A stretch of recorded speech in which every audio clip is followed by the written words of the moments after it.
Bienvenue sur Africa 24 dans cette nouvelle édition du Non-Stop Info. Voici les titres de l'actualité. L'adoption d'un nouveau projet de loi contre la corruption crée la polémique en Tunisie. Ce projet a été approuvé par le Parlement le 13 septembre, mais plusieurs élus ont boycotté le vote. Nationalisation des diamants en Tanzanie. Le gouvernement poursuit sa bataille contre une société minière britannique accusée de sous-évaluer les diamants à l'exportation. Et à la rencontre d'un collectionneur libyen qui s'évertue à préserver le patrimoine culturel de son pays, des richesses culturelles mises en péril par l'impasse politique et sécuritaire qui touche le pays depuis 2011. Mais tout d'abord, au Mali, les élections communales, locales et régionales, initialement prévues fin octobre et fin novembre 2017, ont été reportées. L'annonce a été faite le 11 septembre lors de la 20e session du comité de suivi de l'accord. Une décision prise pour privilégier l'adoption consensuelle des projets de loi entre toutes les parties prenantes maliennes de l'accord d'Alger signé en 2015.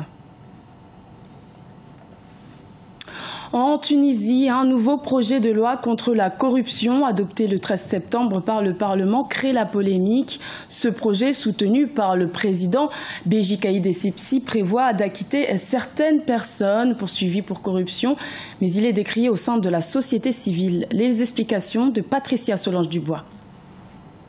Le Parlement tunisien a approuvé un projet de loi mercredi 12 septembre pour lutter contre la corruption. Il vise notamment à amnistier des personnes poursuivies pour corruption en échange du remboursement à l'État des sommes indûment gagnées et d'une pénalité financière. Ce nouveau projet de loi a suscité de vives critiques. Je vous félicite pour le retour de l'État dictatorial et la réconciliation avec les corrompus. C'est le début d'un processus qui va profondément porter atteinte à la révolution. Les Tunisiens ne vous pardonneront pas. Le texte de loi initial avait été proposé en 2015 par le président de la République, Béji Caïd Essebsi. Il avait été revu pour ne concerner que les fonctionnaires accusés d'être impliqués dans des faits de corruption administrative et n'ayant pas touché de pot de vin. Certains hommes d'affaires ont dit, ou certains fonctionnaires, ils ont dit, nous on était de simples fonctionnaires ou de hauts fonctionnaires, on recevait des ordres, nous étions en régime de dictature, en régime répressif, nous ne pouvions pas dire non, on n'a pas bénéficié d'argent ou de bénéfices ou de corruption, et d'ailleurs le projet de loi dit que ces personnes pourront être absoutes, à charge toutefois de ne pas avoir bénéficié de corruption ou de bénéfices. Pour certains députés de l'opposition, l'adoption du projet porterait un coup fatal à la démocratie naissante. De leur côté, les responsables gouvernementaux ont fait valoir qu'il était temps de tourner la page et prônent la réconciliation. Au Tchad, à l'heure de la rentrée académique, les autorités ont décidé de primer le 13 septembre les meilleurs bacheliers de l'année 2017. Une centaine d'élèves ont été récompensés par des ordinateurs, des tablettes ou encore des bourses d'études. Une initiative du gouvernement pour encourager les élèves à développer la culture de l'excellence. Reportage de notre correspondant Mahamat Ramadan. Les autorités tchadiennes octroient des prix aux meilleurs bacheliers et aux meilleurs établissements de l'année 2017. Des ordinateurs, des tablettes, des bourses d'études et des attestations sont remis aux 100 premiers lauréats du baccalauréat session de juillet 2017. Selon le gouvernement, cette initiative a pour but d'encourager les élèves et les encadreurs à travailler davantage pour la culture de l'excellence. Nous avons organisé cette cérémonie pour célébrer l'excellence, c'est-à-dire essayer de récompenser les meilleurs lauréats au baccalauréat. Et quand vous savez que de telles initiatives sont très incitatrices, elles stimulent un peu l'énergie des uns et des autres et surtout créent une compétition saine. Parce que les enfants se mettent réellement en compétition et vous avez suivi avec nous l'ambiance qui a prévalu au cours de toute la cérémonie et donc les enfants ont envie d'être les meilleurs des meilleurs. L'année académique 2016-2017 au Tchad a été particulièrement perturbée par des grèves et des tensions sociales dues à la situation économique difficile que traverse le pays. Selon certains observateurs, malgré la crise qui a secoué pendant 4 mois le système éducatif du pays, les résultats au baccalauréat de cette session sont à la hauteur des attentes. Nous étions vraiment inquiets, nous en tant que responsables des institutions du supérieur, parce que sans l'organisation de baccalauréat, nous ne pouvons pas avoir d'étudiants. Et ils l'ont fait dans des conditions assez difficile. On a traversé vraiment des moments de tension à différents niveaux. Et Dieu merci, tous les partenaires impliqués dans ces revendications se sont raccordés le violon pour pouvoir finir l'année en beauté. Et le volume horaire, nous l'avons aussi vu, a été comblé tel que l'exige le critère de l'éducation. Pour rappel, environ 71 000 candidats ont composé cette année le baccalauréat au Tchad, dont près de 28 000 ont été déclarés admis, soit un pourcentage de réussite de 38,80% contre 32,54% en 2016. En Tanzanie, le bras de fer entre le gouvernement et la compagnie minière britannique Petra Diamonds se poursuit. Les autorités accusent la société britannique d'avoir sous-évalué la valeur de diamants au moment de leur exportation. L'État tanzanien a donc annoncé le 10 septembre la nationalisation de ces pierres précieuses. Corinne Kandem. Le gouvernement tanzanien intransigeant dans sa politique anti-corruption. Le 10 septembre, les autorités ont annoncé la nationalisation de diamants d'une valeur estimée à 29,5 millions de dollars après avoir accusé la compagnie britannique Petra Diamonds, propriétaire de la mine, d'en avoir sous-évalué la valeur.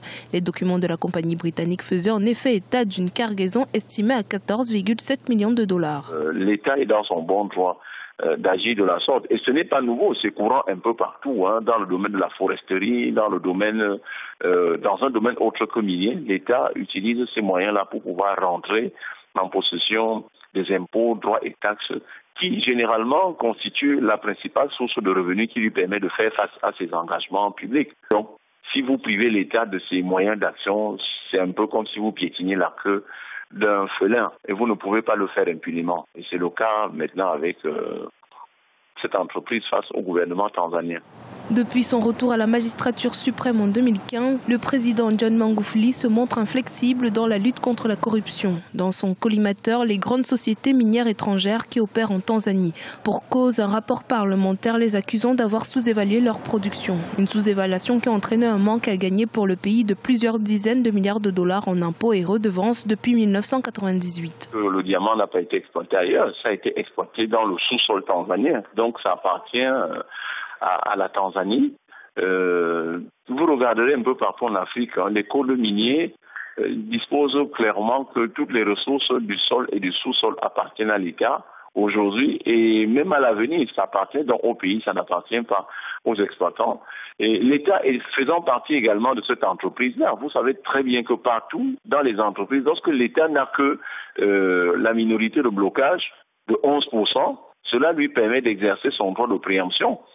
Depuis lors, 2 anciens hauts responsables du secteur minier cités dans les rapports parlementaires sur des malversations présumées liées à l'extraction et au commerce de diamants ont démissionné de leurs fonctions sur ordre du président. Il s'agit de l'ex-ministre des Mines Georges Simbachawene et de l'ancien patron de la Société nationale des mines et vice-ministre des Travaux publics et des Transports, Edwin Gonyani.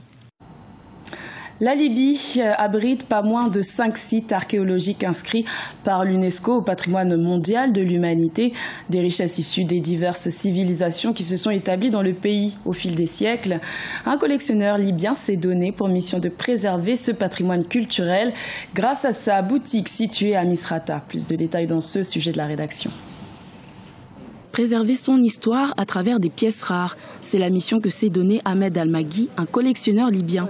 Depuis 23 ans, ce passionné d'antiquité se consacre à la préservation du patrimoine de son pays qu'il expose dans son magasin situé à Misrata, à environ 200 km à l'est de la capitale Tripoli.